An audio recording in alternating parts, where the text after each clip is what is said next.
voice silenced, my gut ignored. Soon, I will no longer exist. There will only be the group.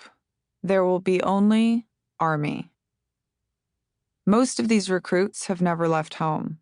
17 is the average age of this summer's class. They could have been camp counselors instead of soldiers.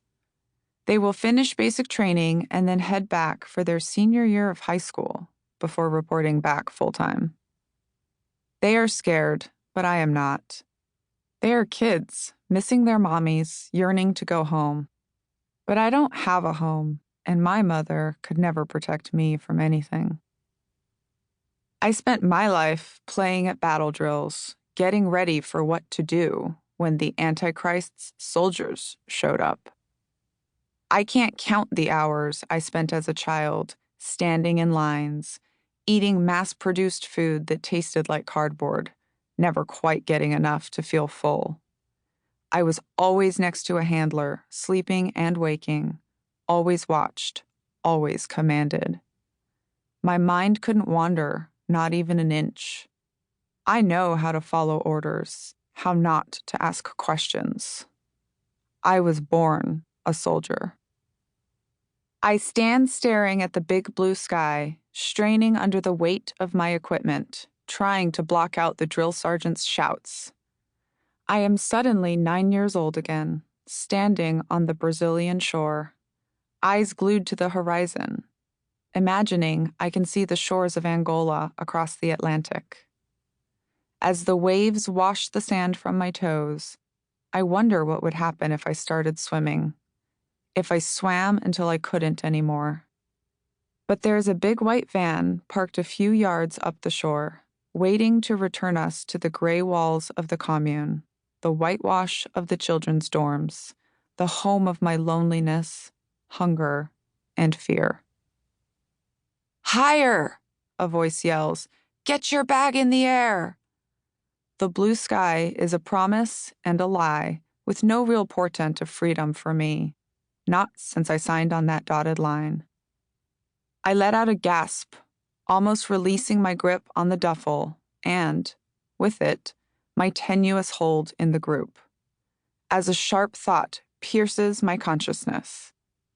Did I just join another cult? Part 1. The Family. 1.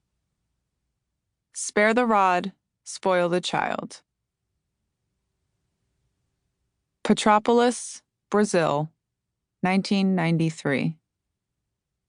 From the end of the spanking line, I could see the paddle in Uncle Zephaniah's hand. The oldest kids, the 12 and 13-year-olds, stood at the front. At 5, I was the youngest and would take my punishment last. This was the worst. Not only did you have the longest wait, but you endured it alone. Just you, an adult, and a paddle. We stood single file in the center of our dorm, a room full of rough-hewn bunk beds stacked 3 levels high, yellowed sheets covering thin pieces of foam pretending to be mattresses, bare light bulbs hanging from the ceiling. I felt the familiar fear creep over me. Don't make a sound. Don't look up. Don't let anyone see you shaking. Then it started. I kept my eyes on the floor, but I could still hear the smacking sound so loud.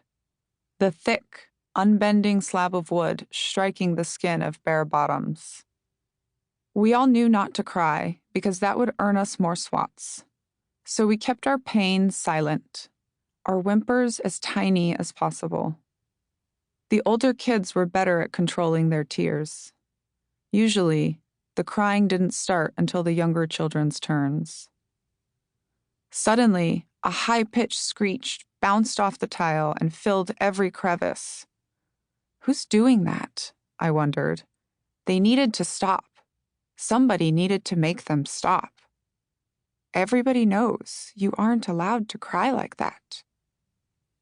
The other kids started turning around in line. Everyone looked at me. My friend